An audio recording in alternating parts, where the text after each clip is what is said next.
right, good morning, everybody. Oh, it's a Sunday morning. I hope everybody at least said some prayers and everything. Hi, it's Sunday, March 18.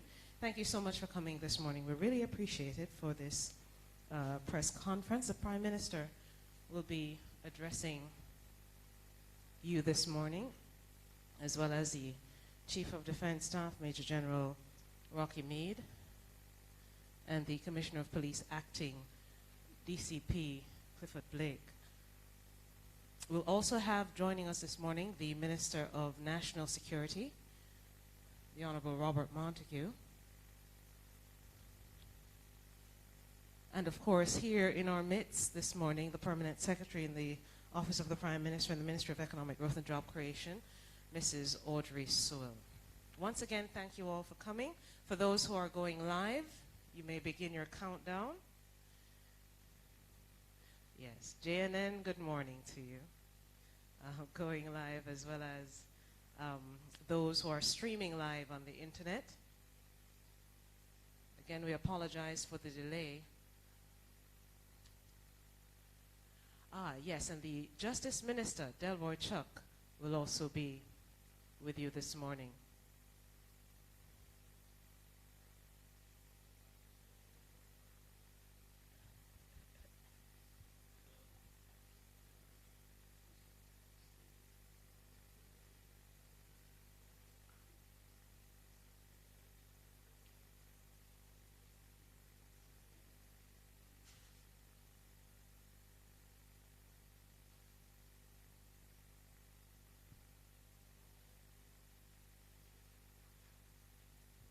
All right, good morning, everyone. Please stand. The Prime Minister, the Most Honorable Andrew Holness, along with the Chief of Defense Staff, Major General Rocky Meade, the Commissioner of Police Acting, DCP Clifford Blake, the Minister of National Security, the Honorable Robert Montague, as well as the Minister of Justice, the Honorable Delroy Chuck, will be joining us, and to the Major General Anthony Anderson, the incoming Commissioner of Police. You may be seated, Prime Minister. Good morning, everyone. A state of public emergency has been declared in the St. Catherine North Police Division, effective Sunday, March 18th. These enhanced security measures through the Emergency Powers Act will last initially for 14 days. Crime and violence, in particular murders, have been escalating in this police division. The security forces have advised me as Prime Minister in writing that a high level of criminal activity continues and threatens public order and the rule of law. This threat is extensive. The Governor General signed a proclamation under the Emergency Powers Act to bring into effect these enhanced security measures. The proclamation has also been gazetted. This is a copy of the gazetted proclamation.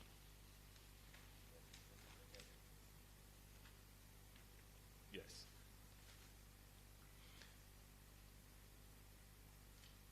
Under the enhanced security measures, the security forces will have extraordinary powers and some rights will be suspended. This does not mean that the use of these extraordinary powers can be arbitrary or are beyond review. The security forces are expected and have been directed to treat citizens with respect and to protect the dignity and safety of all Jamaicans. The security forces will have the powers to search, curtail operating hours of businesses, access to places, and to detain persons without a warrant.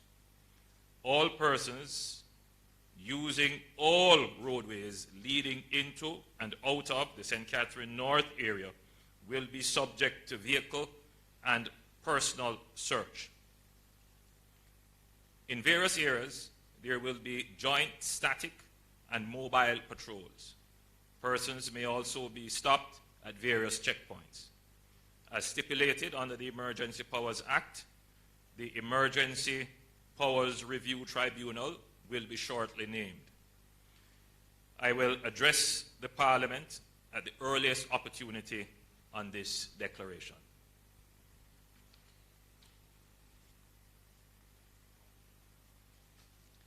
Now the Commissioner of Police Acting, DCP Clifford Blake.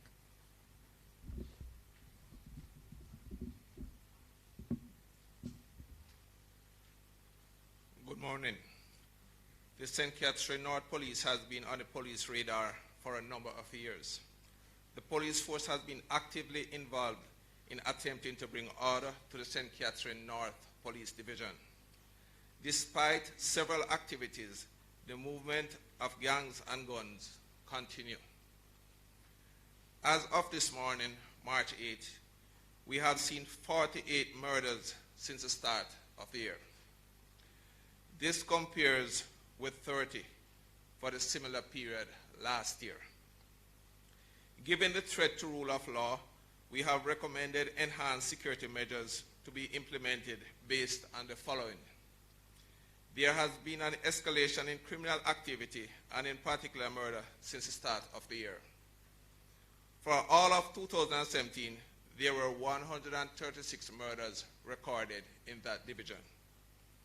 Since the start of the year, we have seen 48 persons murdered. Between January and March last year, March 18, there were 21 murders. Between January and March 18 in 2017, there were 30 murders. Therefore, the trajectory shows there's a significant escalation.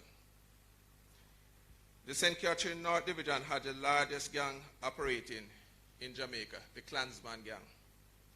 This gang has been responsible for scores of murders, robberies, and extortion, not only in St. Catherine, but in neighboring parishes. There is a high level of extortion existing in St. Catherine and in particular Spanish Town. There's threat to public safety and the rule of law. Intelligence assessments indicate the possibility of a further increase in criminal activity due to inter-conflict in the Klansman gang. There will be keen focus on issues of public order by the joint forces, and these will be in particularly Linstead, Spanish Town, and the Bagwalk area will be on our radar. The joint forces will use all tools available to restore public order and the rule of law under these powers. And we will be publishing our list of most wanted persons by this afternoon. Thank you. Thank you, DCP Blake. And now, Major General Rocky Mead, Chief of Defense Staff. Good morning, all. A joint force of the Jamaica Defense Force and Jamaica Constabulary Force deployed this morning to the St. Catherine North Police Division to effect enhanced security measures within the following boundaries. The northern boundary, the parish boundary starting from the intersection of the St. Anne, Clarendon, and St. Catherine parish boundary, running east towards Garfield Road, to the north-south highway, Monique Leg, then to Guys Square, and to Sethfield. The eastern boundary, parish boundary running south to Sligoville, to the intersection of Highway 2000, to Lake Spen Road, to Port Henderson Road, to Salt Pond Road, and Hill Run Main Road. The southern boundary,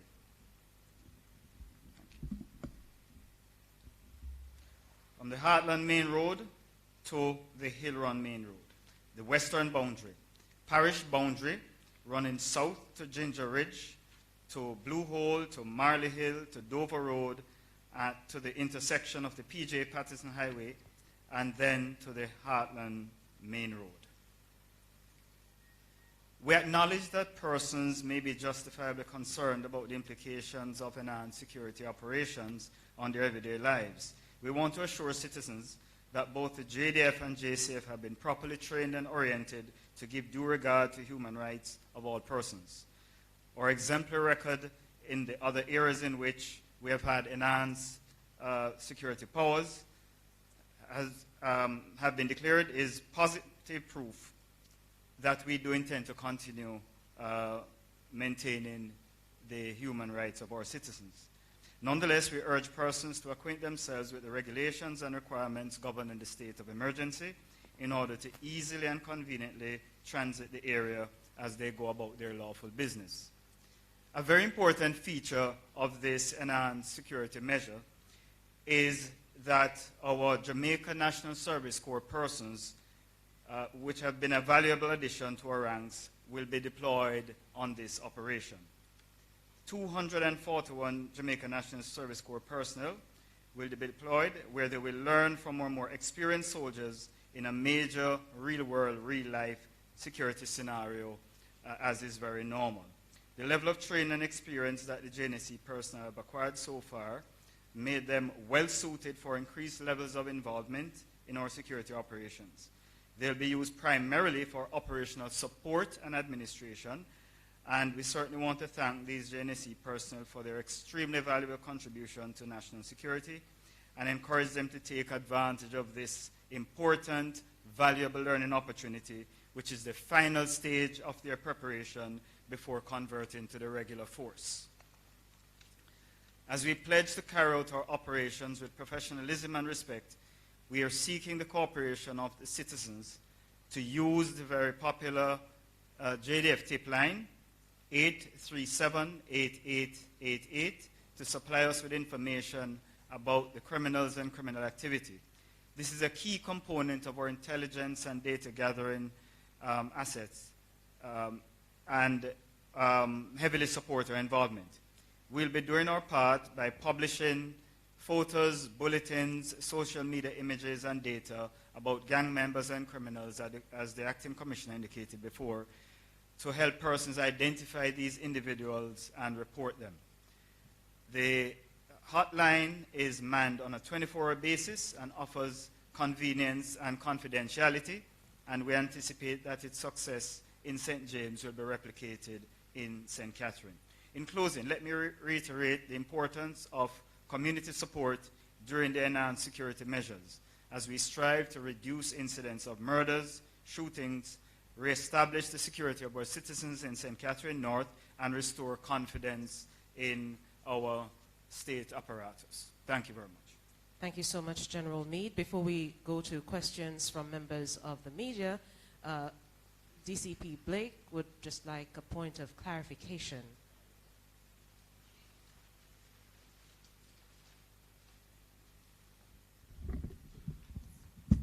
Thank you very much. Earlier on, I said the stat was of March 8th, and in truth and fact, is as of today, March 18th. And the figure between January and March 2016, it was 21 murders, and the figure between January and March 2017 were 30 murders. Thanks. 48 so far. 48 so far this year. Thank you so much, DCP Blake. And now, members of the media, may we ask that you can now, the floor is open to your questions. Please identify yourself, raise your hands, beg your pardon, identify yourself, and ask your question. I have one from this side. Good afternoon, Siobhan Campbell, Nationwide News. I have two questions to you, Prime Minister. Two ZOSOs, two state of emergencies. The question of pushing resources to the limit comes up now, sir. Are you confident that we have the manpower for this operation? Secondly, and I see the Major General is here, the Major General is to take his post tomorrow, and state of emergency adds to his woes starting the job tomorrow. Are you confident that the Major General is up to the task? Well, let me answer the easy question first. Yes, Major General is up to the task. and has been operating in the security environment for many years and has demonstrated by virtue of his record at the Jamaica Defense Force his skill and knowledge in the area. And so I expect that he will be able to do very well in the JCF, which is a different environment, a different structure. I'm certain that he will be respectful of the structure, the organization, and that he will build a strong alliance with the policemen, and that he will assist in the transformation of the organization. So I'm confident that he will do a good job. But the measure of the job is not just completing the job successfully, but what you leave behind as a legacy. And I'm certain that he will also be seeking to leave a legacy behind where we can develop within the organization a very deep pool of skill and talent that can carry on the transformation of the organization. In terms of resources, resources are always a challenge. And it is not just the financial resource, it is the manpower resource. And yes, it has been a constraint in terms of how fast we can execute the plan. The plans are there. We're not short of plans. We know what to do. The question is the resources to actually implement, which is why we have been acting in a very strategic way in increasing the intake training both in the JDF and the JCF so that we can have additional manpower. But it is also a question of management. You would have seen an initiative by DCP Blake in putting more officers on the street to increase visibility and to deal with public order issues. That's a management decision to refocus the use of its human resources, to put them in areas that management has determined to be a priority. So yes, we have taken some decisions to increase our manpower, but decisions will also have to be taken about how we use our existing manpower to deal with the priorities. The priorities now, obviously, to deal with escalating crime and violence in particular communities. Thank you, Prime Minister. Are there any other questions? Arthur on that Hall. side? Arthur Hall, Sunday Gleaner. Prime Minister, just a follow-up on the question from Nationwide. We have noticed a reduction in the number of police and soldiers in Denham Town. Is this a reflection of the state of emergency in St. Catherine North, and will we see a reduction in Salem and in St. James as well? Well, I won't answer your question for strategic reasons, but there is a transition in the phase that Denham Town is in. Denham Town is now moving, well, I'll allow General Anderson to, General Meade to. So, thank you very much. So with or without declaring another space that we're going to operate in, the zones of special operation are phased. As you would have recalled from Mount Salem, we went through first the clear phase where we had massive numbers, hold, and then build. Similarly for Denham Town, the phases were always planned. And we are now in the build phase in Denham Town. So the coincidence of having another operation is not what affects the phases. There are certain markers that we look for to declare each phase. And every operation we do, we have phases that we will go through according to the situation on the ground. Thank you so much, General Meade. Are there any other questions from members of the media? I recognize Mr. Sharp at the back. What phase is, Michael Sharp, JNN, what phase is Montego Bay in now? You mean the Mount Salem zone? Mount Salem, yes, the Mount Salem, yes. They're also in the build phase, similar phase. If you remember, that zone was declared first, and so they've been in the build phase for a while now. Which phase will be the longest, and what should we expect in the build phase? The build phase is the longest phase. That's the phase where, having had some impact on the criminal gangs and the resources they have, we now seek to rebuild the community as best as possible, subject to resources available, but with the continued involvement of the security forces in providing a secure environment for the agencies of the state who will be working in that phase. But that is indeed planned to be the longest phase, to have the legacy and residual impact of going back to a normal community. Alcohol. DCP Blake, with 48 murders in that division since the start of the year, can you tell us how it play out with other divisions across the island? Is this the police division with most murders since the start of the year? Certainly. It's a division which is leading with number of murders. I don't have the figures right off my head. Thank you, DCP. Are there any other questions? Well then, may I thank members of the media for coming out on a Sunday for this very important press briefing. The Naomi, let me Yes. just also just thank members of the media and deliver a late apology for our late start. Obviously, when we do these kinds of events, we have to be sure, double-checking statistics at the last minute to make sure that we give you the correct information and that what we say is actually verified. So please bear with us. We don't do it in a way in which we disrespect your time. So forgive us. Thank you so much, Prime Minister, and thank you so much to members of the panel for joining us. The National Security Minister, the Honorable Robert Montague, the Minister of Justice, the Honorable Delroy Chuck, along with Major General Anderson, Major General Meade, and DCP Blake. We have copies of the Gazette for members of the media, as well as the statements that were read earlier. Thank you, gentlemen. Thank you, members of the media. We look forward to seeing you once again. Good morning.